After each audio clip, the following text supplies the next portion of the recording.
Hi, my name is Wanda and I'm with Stauffers of Kissel Home and Garden Centers, and today we're going to talk about growing tomatoes and peppers. Both tomatoes and peppers require at least 6 to 8 hours of full sunlight.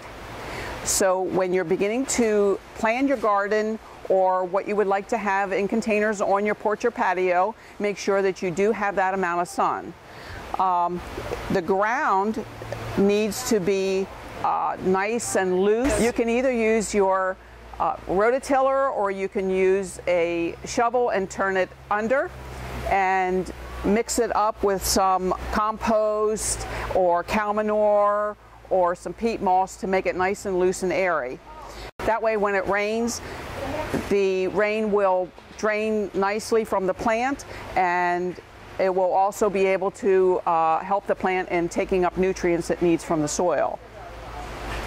There's about 50 different varieties of tomatoes, so when you're choosing, choose as to what you would like. There are big meaty tomatoes like the beefsteak. There's nice little medium-sized tomatoes like Early Girl, and of course your little grape tomatoes, or little smarty tomatoes as they're called today. Whatever your preference is, just ask us and we can help you find one. There are two different types of tomatoes. One is a determinate, which means that it grows and produces fruit all at once, and an indeterminate, which means that it's more like a viney type and will grow all season and produce fruit all season. So whichever you would prefer, if you would prefer all for your fruit to come in at once, that would be okay. Otherwise, you would have fruit up until frost. And of course, when you do plant, make sure that you use a good fertilizer. We suggest the Espoma Tomato Tone because it has some calcium and some other nutrients that are essential to growing tomatoes and helping them with the blossom end rot and any other fungus or diseases that it would come along. With peppers, we have maybe 30 different varieties of peppers here.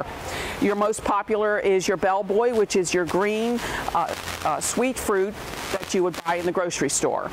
Again, 6 to 8 hours of full sun, same growing conditions as your tomatoes. It all depends on what you like as to the varieties that you would like to choose. Green peppers normally will turn yellow and then red. So if you like a sweeter type pepper, try a red pepper and leave it on the vine a little bit longer. We also have a wide variety of hot peppers. So if you do cooking and you like to add a little zing to your cooking, try a hot pepper. Remember when you first put your plants out that you need to also watch the temperatures. If it falls below 38 degrees, it could harm the plant. So I would suggest protecting it, and you can use a sheet like you would use a bed sheet and just throw it over your plant and anchor it down a little so it doesn't blow away. I wouldn't suggest using plastic because that draws the cold in. Usually the last frost date around here in Pennsylvania is around Mother's Day, the middle of May.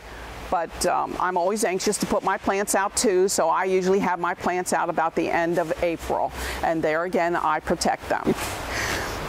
Thank you for joining us today. If you have any questions about tomatoes and peppers, vegetable gardening, any of your growing needs, just stop at any of your Stauffers at Kissel Garden Centers and we'll be happy to help you.